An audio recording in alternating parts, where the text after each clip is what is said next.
क्या सिटीजन्स होने से हमें कुछ स्पेशल ट्रीटमेंट मिलता है? इस क्वेश्चन का जवाब जानने के लिए हमको सिटीजन्स के बारे में जानना पड़ेगा।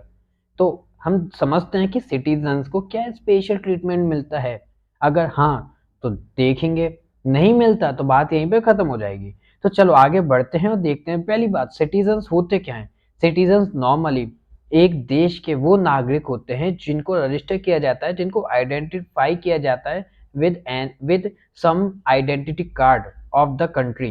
लाइक दैट हमारे भारत में आधार कार्ड है, ये हमारा क्या सिटीजन कार्ड है एक तरह से। उसी तरह से हम अगर सिटीजन्स के बारे में देखें तो एक फुल और equal member of political community हम कह सकते कि सिटीजन्स होते हैं।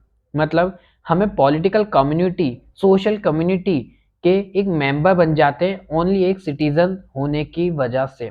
अब ये सिटीजन्स के राइट हमें कैसे मिलते हैं? ये राइट हमें कुछ अलग अलग मेथड से, अलग अलग तरह से मिलते हैं। लाइक दैट फर्स्ट हमें मिलता है राइट, जैसे कि आज मैं मान के चलो कि है ना, हाँ मतलब अपने दादाजी थे, उनके फिर उनके बेटे हुए, फिर अपन हुए, तो ऐसे करके हम देख रहे हैं कि जनरेशन बाई जनरेशन हमें राइट्स मिलते जा रहे हैं, हमें सिटीजनशिप मिलती जा रही है। और जब से नेशन स्टेट बना है तभी से ये सिटीजनशिप चालू हुई है। तो हमारे दादाजी की वजह से हमें आज ये सिटीजनशिप मिली है और कुछ स्पेशल राइट्स भी मिले हैं।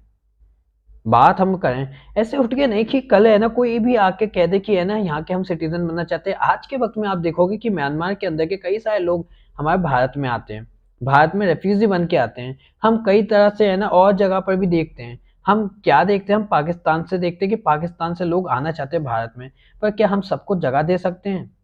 ये तो भाई नामुमकिन हो जाएगा, क्योंकि जब लिमिटेड रिसोर्सेज के साथ हम खुद का है ना गुजर बसर नहीं हो रही, तो ये तो वो बात हो गई कि है ना घर में नहीं है दाने, अम्मा चली चुगाने। तो ऐसे कैसे होगा?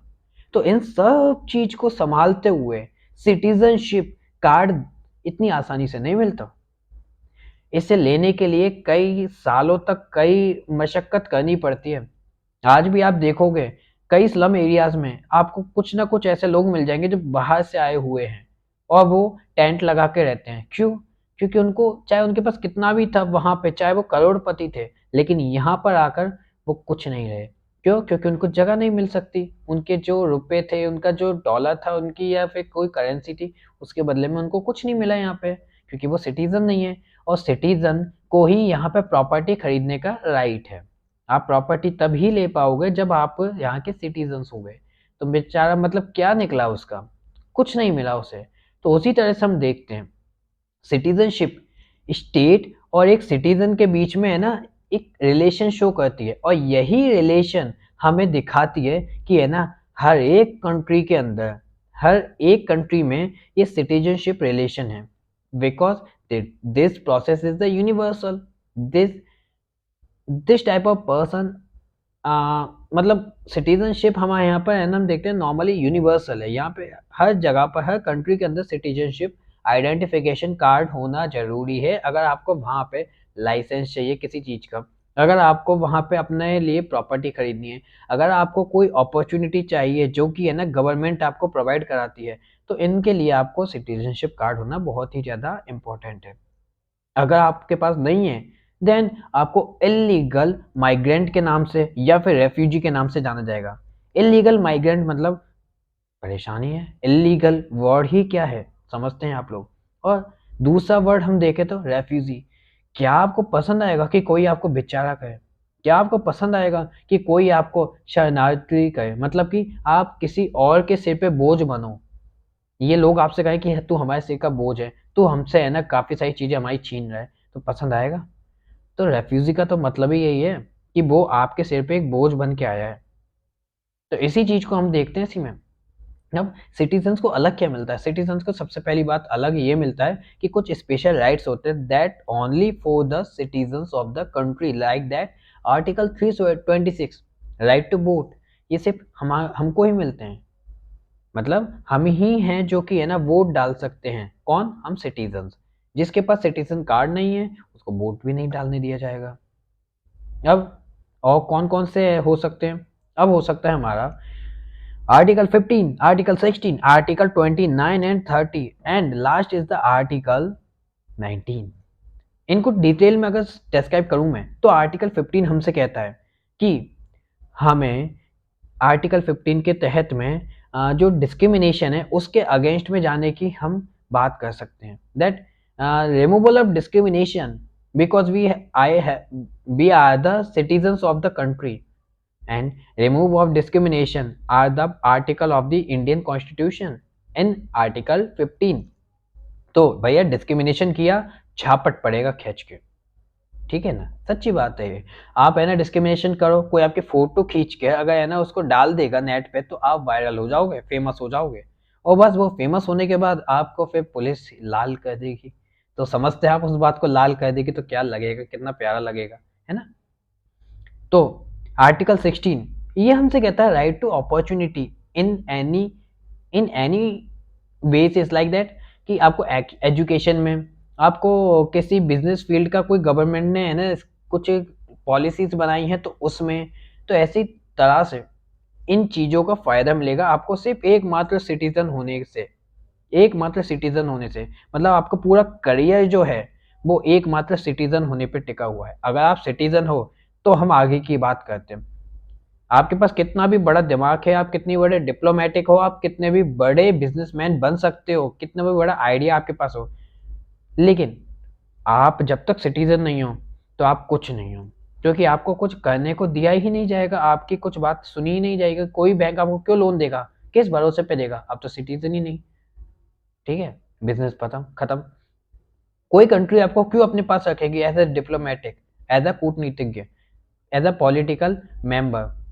भाई आप तो सिटीजन ही नहीं हो। क्या पता आप अपनी है ना जो प्राइवेसी है, जो अपनी इंटरनल सिक्योरिटी है, उसको बाहर जाके डिस्क्लोज कर दो, दिक्कत है ना। तो इन चीज़ को देखना पड़ेगा। कौन देखेगा, हम देखेंगे, सिटीजन देखेंगे। इसलिए सिटीजन कार्ड तो होना जरूरी होता है। आर्टिकल 19 जो हमें right to expression, right to movement, right to get any opportunity, इनके कुछ मतलब ऐसे कुछ राइट्स देता है, ये हमारे पास ना हो तो हम प्रोटेस्ट कैसे करेंगे भाई। सामने वाले अगर कोई हमें पॉलिसी पसंद नहीं है, ये आए दिन आप देखते हैं कि है ना, ये खालिस्तानी कौन है खालिस्तानी, क्या ऐसे ही अंडे में से निकल के अभी आ गए क्या?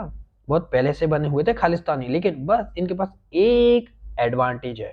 The advantage is only that कि ये इंडियन सिटीजन्स है। दैट्स वाई जब तक ये प्रोटेस्ट कर रहे थे शांति तरह से, शांति से, तब तक इनकी बात सुनी जा रही थी। बट जब इन्होंने प्रोटेस्ट को एक वायलेंस दे दिया, तब से इनको भी डिप्रेस करना चालू कर दिया।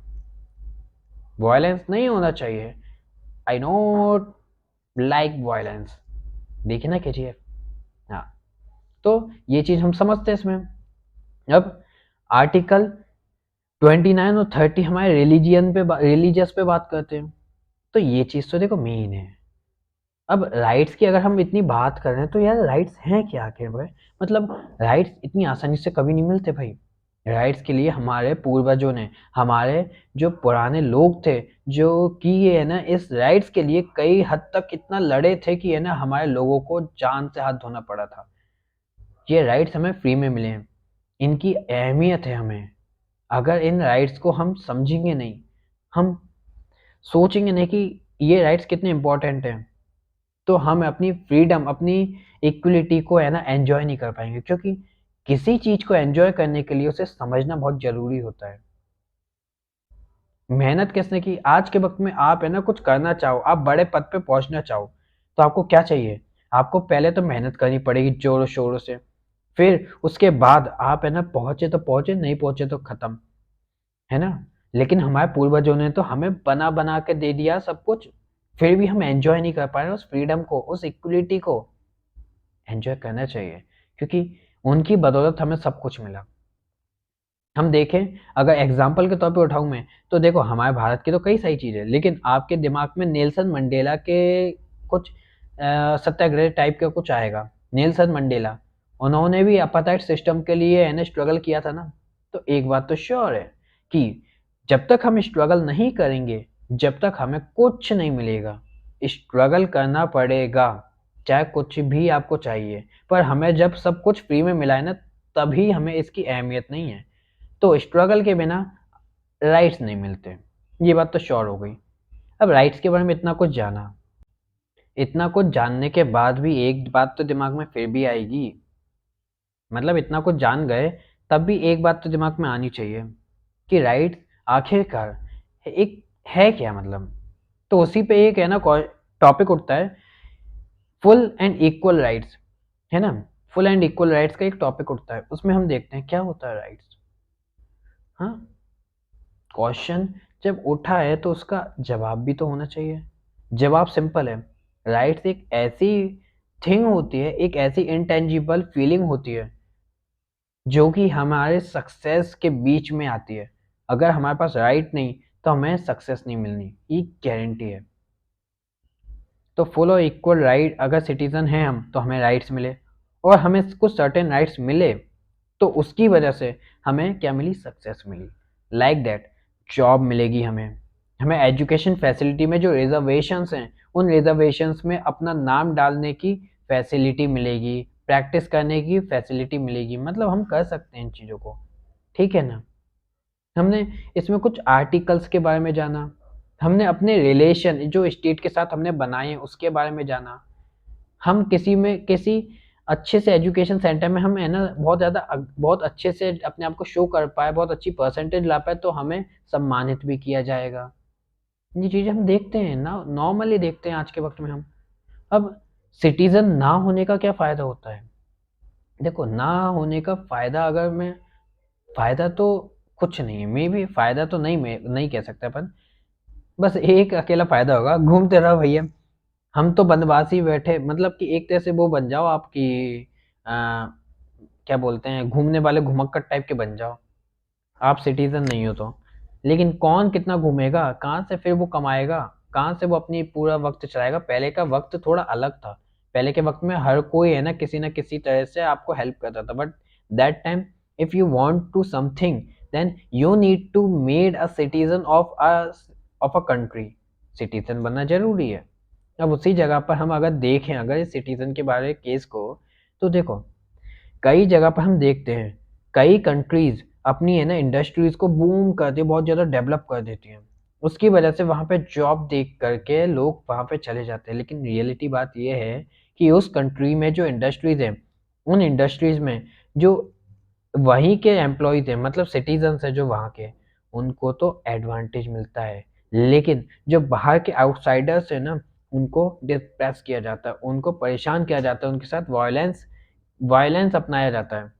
तो क्या आप चाहेंगे कि आपके साथ वायलेंस को दिखाया जाए, आपको परेशान किया जाए, आपके मेंटल और फिजिकल वे से आपको है ना परेशान ऐसे डिप्रेस किया जाए, क्या आप चाहेंगे? नहीं ना। तो यही चीज़ तो मेन होती है, यही चीज़ तो आपको समझाई जाती है। अब इसके अंदर और अगर हम बात करें डिटेल में, तो देखो अगर नॉर्मली एक पॉइंट उठा दो कि एक अनस्किल्ड वर्कर है जिसके पास कोई स्किल नहीं है, तो वो कैसे कमा के खाएगा। अगर वो सिटीजन है ना, थोड़ा सा दिमागदार है, तो वो सब कुछ कमा लेगा, क्योंकि है ना देश अपना भारत इतने सारे ऑफर्स देता है, like that ration, like that MNREGA जो है अपनी एक लगी हुई ना scheme, Mahatma Gandhi national agriculture and rural development guarantee act, guarantee scheme, है ना। तो वो क्या कहता है, वो आपको काम देगा, आपको जॉब मिल रही है, आपको अपनी इज्जत से जीने का एक वक्त, मतलब लाइफ मिल रही है, और standard of living, minimum standard of living मिल रहा है आपको। और क्या चाहिए, खाने पीने के साधन मिल रहे हैं। लेकिन उसी जगह आप रेफ्यूजी हैं तो आप इन स्कीम्स का तो फायदा ही नहीं उठा पाए। तो इस जगह पे तो आप खत्म हो ना, कुछ नहीं हो पाएगा ना इस जगह पे तो ये चीज होनी चाहिए, ये चीज समझना चाहिए कि citizenship is must necessary for living, for getting the minimum living standard. यहीं पे हम इस चीज को समझे अच्छे से कि मिनिमम स्टैंडर्ड देता है अगर हम सिटीजन हैं, चाहे वो स्किल्ड वर्कर है या अनस्किल्ड वर्कर है। तो देखो, इक्वल राइट्स, है ना, इक्वल राइट सिटीजन को मिल रहे हैं, चाहे वो पुअर है चाहे वो रिच है। एक फिलोसोफर है जिनका नाम है इमैनुअल कांत। कांत ने कहा था मिनिमम लिविंग स्टैंडर्ड होना चाहिए जिससे कि उसे हम डिग्निटी दे सके, जिससे कि वो सिटीजन अपने स्किल पर काम कर सके और सक्सेस अचीव कर सके। ये बात उठाई थी इमैनुअल कांत ने। उसी पर उसी चीज़ पर मुद्दा भी उठा था। और देखो रियलिटी सच में ये है कि जब आप किसी पॉलिटिकल पार्टी से जॉइन हो जाते हो, है ना? तो आप उस पॉलिटिकल पार्टी की मदद से किसी भी अगेंस्ट में जाते हुए जो कि आपके राइट्स का हनन कर रहा है या फिर आपको कोई प्रॉब्लम क्रिएट कर रहा है, तो आप है ना अपनी मर्ज़ी मतलब आप है ना उस पे केस भी कर सकते हो। इस तरह के बड़े-बड़े राइट्स आपको मिल रहे हैं। Only the only one condition that you are a citizen of the country. आप सिटीज़न हो कंट्री के तो आपको ये सारे राइट्स मिलेंगे। एडवांटेज ही एडवांटेज है, कुछ डिसएडवांटेज नहीं रहा इसका। कई लोग सालों-सालों तक है ना कैंप में रहते हैं, टेंट बना के रहते हैं। क्यों? क्योंकि उनको है ना राइट ही नहीं है, वो सिटीज़न्स नहीं हैं, तो उनको ज़मीन ही नहीं खरीद सकते वो। कितनी प्रॉब्लम होती है वो ये, सोच लो अब आप। हम अगर आज के वक़्त में देखें, सिटीज़न्स होने के बाद अगर है ना कोई इंसान है जो कि है ना पढ़ा नहीं, कुछ नहीं किया मतलब अपने स्टैंडर्ड को है ना उसने ज़्यादा अच्छा करने के लिए कुछ मेहनत नहीं की हो, तो वो स्लम एरियाज़ में रहता है ना? तो ऐसे लोग कुछ स्लम एरियाज़ में रहते हैं, तो वो स्लम एरियाज़ में रहने की वजह से वो स्लम एरियाज़ में जो रह रहे हैं ना, तो उनकी कंडीशन की बात की जाती है कई एनजीओज़ से, कई गवर्नमेंट पॉलिसीज़ से। और साथ ही साथ में खुद वो भी कर सकते हैं, अपनी बातों को रख सकते हैं कि हमारे साथ ये क्या हो रहा है भाई, हम भी सिटीजन्स हैं, हमारी भी सोचो।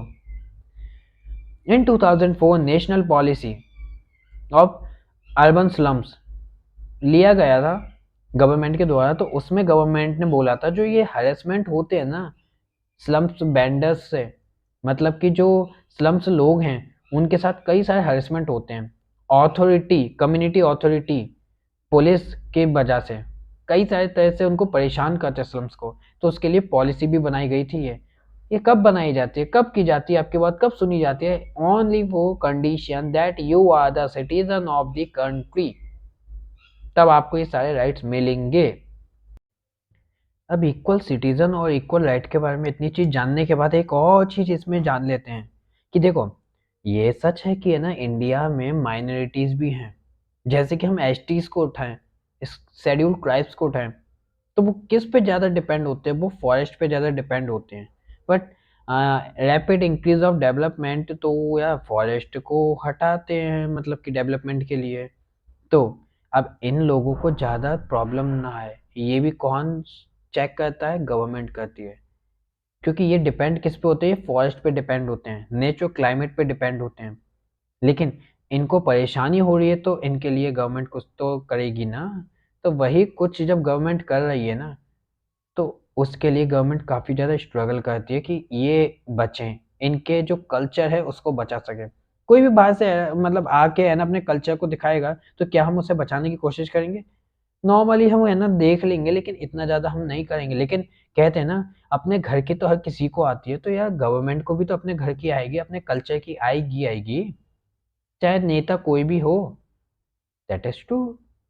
अब ये सारी चीज़ हैं, तो उसके बाद एक मुद्दा फिर उठता है कि यार जब देखो कई सारे ग्रुप्स होते हैं, हमारा भारत कई सारी डाइवर्सिटीज़ में डिवाइड है।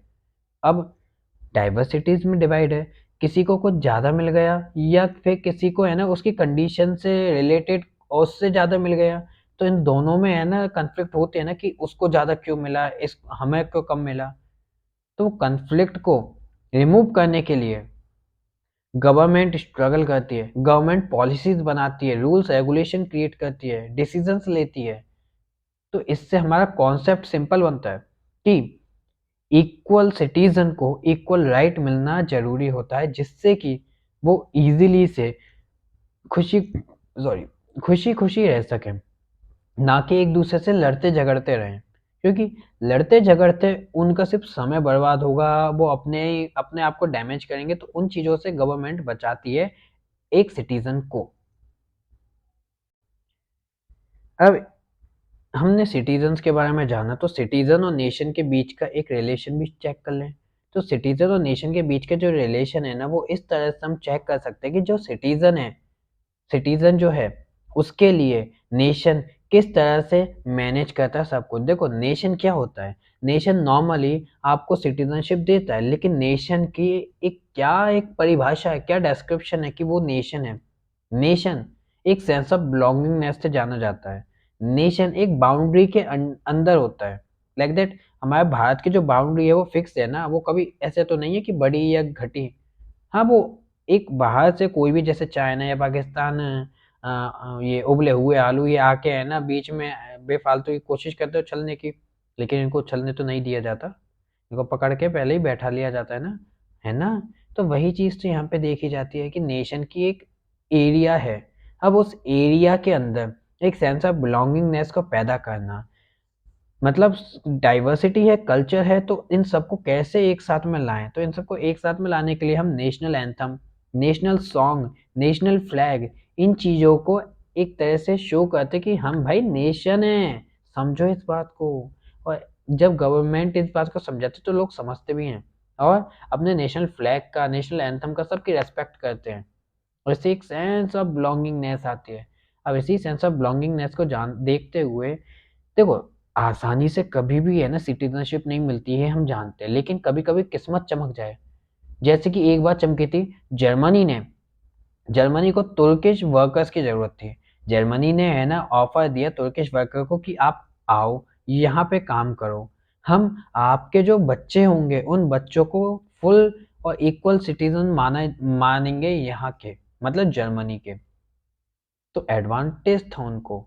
तो ऐसी जो कंडीशन, कभी कभी ऐसा जो है ना वो कहते हैं सोने पे सुहागा जैसा रोल, सोने पे सुहागा जैसा ऑफर कभी कभी मिलता है, हमेशा नहीं मिलता। नहीं, कई सारे रेफ्यूजी है ना अपना दम तोड़ देते कैंप के अंदर ही, कोई नहीं देखने जाता उनको। तो इसलिए हमने क्या देखा, हमने देखा कि है ना कभी कभी केस ऐसा कुछ केस बन जाता है कि है ना गवर्नमेंट को या किसी देश को, कंट्री को जरूरत है, तो उस जरूरत को देखते हुए वो किसी किन्हीं लोगों को बुला लेंगे। इंडियन कॉन्स्टिट्यूशन जो है वो हमारा एक तरह से एकोमोडेशन डाइवर्सिटी को है ना फॉलो करता है। मतलब हम जब आज़ाद हुए थे ना तो सबसे बड़ी प्रॉब्लम्स में से एक ये भी प्रॉब्लम थी, मतलब तीन सबसे बड़े चैलेंजेस थे हमारे पास, उनमें से एक चैलेंज ये भी था जिसमें हम कहते हैं accommodation of diversity as a union. हमने सबको एक साथ लाना था, सबको है ना कुछ अच्छा देना था, जिससे कि इक्वल और राइट्स को हम है ना शो कर सकें। गवर्नमेंट सबको इक्वल और राइट्स देती है, लेकिन उनको ज़्यादा ट्राई करती देने की, जो है ना ले नहीं पा रहे हैं उसको। जैसे कि स्लम एरियाज़ में हम देखते हैं, या फिर हम देखते हैं जैसे कि ट्राइबल एरियाज़ में, लाइक अंडमान और निकोबार में औरतों को है ना राइट्स नहीं मिलते थे। अभी भी कुछ जगह पर ऐसा है जहाँ पे औरतों को राइट्स नहीं मिलते हैं, तो उनको भी राइट्स दिलाने की कोशिश की जा रही है गवर्नमेंट के द्वारा। मतलब ऐसा है जिनको जो है ना एंजॉय कर पा रहे हैं उनके लिए अच्छा है, जो खुद ले पा रहे हैं उनके लिए अच्छा, लेकिन जिन जो है ना सोसाइटी की वजह से या पॉलिटिकल डिस्क्रिमिनेशन की वजह से, किसी भी वजह से इन राइट्स को एंजॉय नहीं कर पा रहे ना, उनको गवर्नमेंट फोर्स करती है, उन हर्डल्स को साइड कर देती है, जिससे कि उस एक इंसान को या उस एक ग्रुप को बचाया जा सके, उसको है ना राइट्स दिए जा सके, इक्वल राइट्स। ठीक है ना। अब ये इक्वल राइट्स और डिग्निटी के लिए है ना गवर्नमेंट बहुत कोशिश करती है यहाँ पे, लेकिन राइट्स रेज करते हैं चेंजेस को, डिमांड करते हैं चेंजेस को। तो उन चेंजेस को कैसे हम अटेम्प्ट करते हैं। देखो जैसे कंट्री घर है ना, उसी कंट्री के साथ साथ एक बड़ा घर भी है जो कि ग्लोब है हमारा, पूरा पूरी अर्थ है। तो ग्लोब में भी है ना ऐसी ऑर्गेनाइजेशंस है जो कि सिटीजनशिप की बात करती हैं। तो क्या वो किसी को भी सिटीजनशिप देती हैं? नॉर्मल बात ये जो है कि ग्लोब में जो भी है उन सबको सिटीजनशिप है, क्योंकि वो एक स्पेशल रीजन की नहीं है, वो पूरे ग्लोब की सिटीजनशिप है। अब इस बेसिस पे हमारा एक और टॉपिक उठता है, यूनिवर्सल सिटीजनशिप। ठीक है ना। क्योंकि हम देखते हैं नॉर्मली जो रेफ्यूजीज होते हैं, हमारे पास लिमिटेड रिसोर्सेज है, उन लिमिटेड रिसोर्सेज को हम नहीं चाहते कि है ना हम औरों को भी शेयर करें, क्योंकि हमारे पास कुछ नहीं है, ज़्यादा कुछ नहीं है, तो हम क्यों दूसरों को दें भाई। नॉर्मल सी बात है ना, बहुत इजी बात है, समझने वाली बात है। हमारे पास इतना ही है कि हम यूज़ कर सके, हम आपको नहीं दे सकते, माफ़ी चाहते हैं। तो इस तरह को सोचते हुए, इन बातों को सोचते हुए, नेशन जो ग्लोब है, ग्लोब इसमें हेल्प करता है। ग्लोब है ना कोशिश करता है कि है ना राइट्स मिलें जो रेफ्यूजीज हैं, क्योंकि कोई भी स्टेट आसानी से किसी भी रेफ्यूजी को है ना सिटीजनशिप नहीं देती। इसलिए ग्लोब कोशिश करता है कि उनको है ना मिनिमम सिटीजनशिप ऐसे कहीं ना कहीं पर मिले। सिटीजनशिप भी डिफरेंट टाइप्स की होती हैं। ग्लोब चेक करता है इन चीज़ों को, कहता है। लेकिन अब ग्लोब चेक करता है वो किस तरह से है ना पता चलता है ग्लोब को इन चीज़ों के बारे में, कैसे वो है ना उनको सुविधाएं देता है।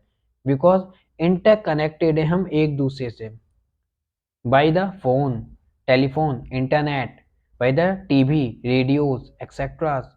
इन सारे से हम इंटरकनेक्टेड हैं। तो ग्लोब यहाँ से इंफॉर्मेशन निकाल करके नेशन मतलब दूसरे जो ग्लोब है वो ऑर्गेनाइजेशंस हैं जो इस तरह से है ना इन लोगों के लिए हेल्प भी करती हैं। इन लोगों को कहीं न कहीं पर सेट कराती हैं। पर कहते हैं ना हर किसी के लिए क्या मिला क्या लिखा है पता नहीं। तो ज़्यादातर लोग है ना रह ही जाते हैं, पर कुछ लोगों को एडवांटेज हो जाता है इस चीज़ से।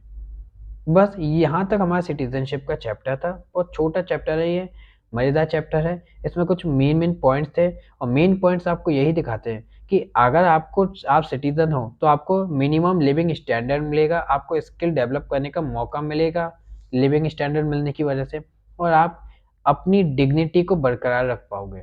तो यहीं पे हमारा चैप्टर होता है खत्म। उम्मीद है आपको पसंद आया होगा। मिलते हैं अगले वीडियो में। Bye bye.